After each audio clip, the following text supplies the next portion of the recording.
सभी विद्यार्थियों का स्वागत है। आज हम लोग क्लास 7 झारखंड बोर्ड लेसन 4 परिमेय संख्या का प्रश्नावली 4.1 का प्रश्न संख्या 6 बनाएंगे। प्रश्न संख्या 6 लिखा है और बोर्ड पर भी हमने जैसे लिख के रखा है, देख सकते हैं। दिए गए संख्या रेखा पर बिंदु K, L, M, N, A, B, C, D को इस प्रकार अंकित है कि CD बराबर DB, DB बराबर BA दिया हुआ है। क्या है उसके बाद CD बराबर DB, CD बराबर CD बराबर CB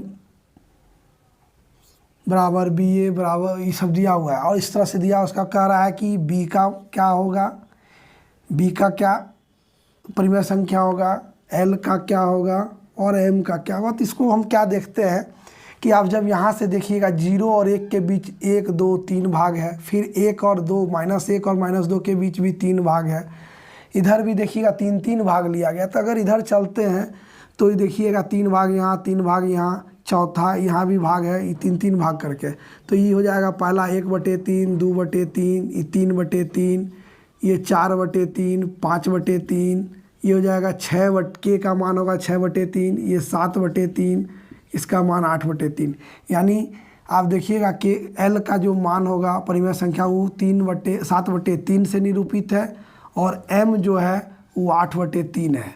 अब चलते हैं नेगेटिव ऋणात्मक संख्या। तो यहाँ देखिए 0 के बाद E हो जाएगा -1/3, -2/3, -3/3, -4/3 और -4 और माइनस, तो यहाँ पर देख रहे हैं -1 और -2 के बीच का है। तो ये -3/2 निरूपित कर रहा है, -3/2। तो इस तरह से आप इसका मान निकाल सकते हैं।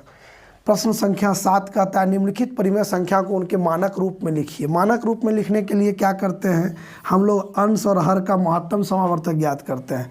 तो आप 14 और 12 का महत्तम निकालिएगा तो देखिएगा 2 आएगा।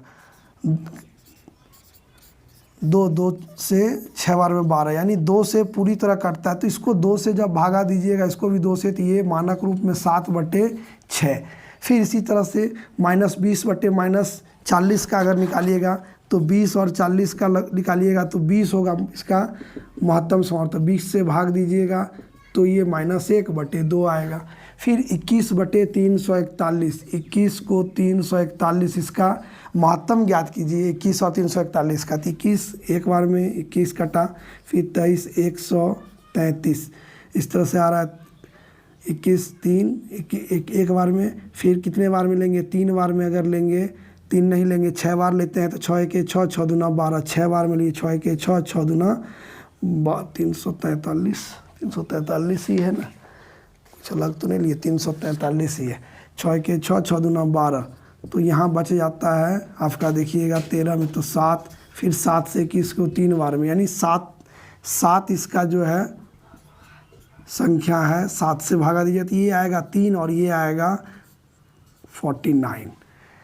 इसके बाद 21 और 484 का लीजिएगा तो इसका 21 आना चाहिए। 484 को आप 21 से भागा दीजिए, 21 2 बार में दीजिएगा तो 2 के 2, 2 दूनी 4, 4 4, यहाँ बचेगा 6, 4 64, 3 बार में लीजिएगा, 3 1 3, 3 दूनी 6, 1 21 दूना 2 2 दूनी 4, ठीक है। 6 और 4 21 3 63 1, यानी कि 1 आ रहा है, यानी कि 1 से, यानी कि ये मानक रूप में ही है, -21/484। इसी से कट नहीं रहा है। तो इस तरह से हम लोग मानक रूप में व्यक्त करते हैं। प्रश्न संख्या 8, हम जो है ये तुलना करना है कि कौन बड़ा है कौन छोटा। इसको बोर्ड पर पहले लिखते हैं फिर आपको बताते हैं। प्रश्न संख्या 8 में हम लोग को रिक्त स्थान में भरना है, बड़ा है, छोटा है या बराबर है।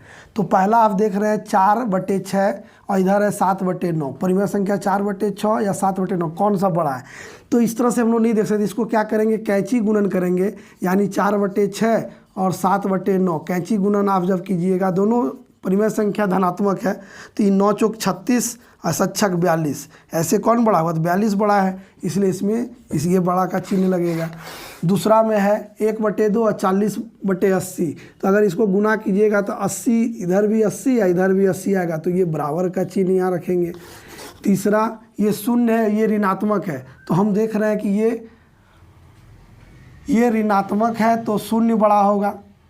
इधर 2 नंबर में आप देखिए दोनों तरफ ऋणात्मक है, तो इधर गुना कीजिए तो -21 और इधर -16, तो हम जानते हैं कि माइनस ऋणात्मक संख्या में जिसका अंक कम होता है वो बड़ा होगा, यानी कि ये बड़ा होगा तो यहाँ बड़ा होगा। चौथा प्रश्न 5/11 और -5/11, तो धनात्मक संख्या हरदम बड़ा होगा।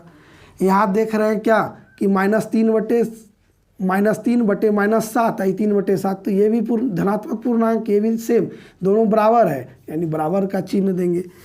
प्रश्न संख्या 9 में निम्नलिखित परिमेय संख्या को आरोही क्रम में लिखिए। इसको आरोही या अवरोही क्रम में लिखने के लिए परिमेय संख्या का हर को पहले हम बराबर करते हैं, तो क्या करेंगे? सबसे पहले जो हर दिया हुआ है उसका हम लोग लघुत्तम निकालेंगे। आप लघुत्तम निकालिएगा इस तरह से, तो पहले लघुत्तम निकालिए। लघुत्तम निकाल के इसके बाद हम लोग देखिए 3 दूनी 6, 6 दूना 12, 12 पचे 60, लघुत्तम 60 आया, यानी 1/3 को गुना करके 60। इस तरह से सब संख्या को हम लोग 60 में बदल देंगे, सब का हर को 60, यानी 20/60। 1/2 है, इसको 30 से गुना करना होगा तभी आ जाएगा 30/60। फिर 1/5 है, इसको 5 को 12 से गुना करना होगा तो हो जाएगा 12/60। फिर -2/3, इसको 20 से गुना करेंगे तो ये हो जाएगा -40/60। और 3/4 है, तो इसको 15 से गुना करेंगे तो 60 होगा हर, यानी 15 × 45/60।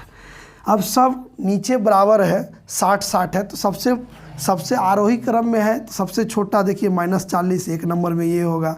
फिर -40 के बाद अब इसमें देखिएगा तो ये दूसरा में होगा, फिर इसके बाद ये 3 नंबर में होगा, फिर ये 4 नंबर में होगा, ये 5वां, यानी सबसे बड़ा संख्या ये है। तब इसको आरोही क्रम में हम लिखेंगे तो इस तरह से लिखेंगे -2/3, इसके बाद इससे बड़ा 1/5, इससे बड़ा 1/3, इससे बड़ा 1/2 और सबसे बड़ा 3/4।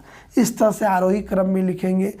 प्रश्न संख्या 2 जो है 9 का दूसरा, आप अपने से बना के रखिएगा, ये आपके लिए होमवर्क है, और नहीं बनेगा तो कमेंट कीजिएगा, हमारे अथी में कमेंट कीजिएगा, हम उसको आपका बनाने का कोशिश करेंगे। मेरे चैनल को देखते रहिए, सब्सक्राइब कीजिए। धन्यवाद।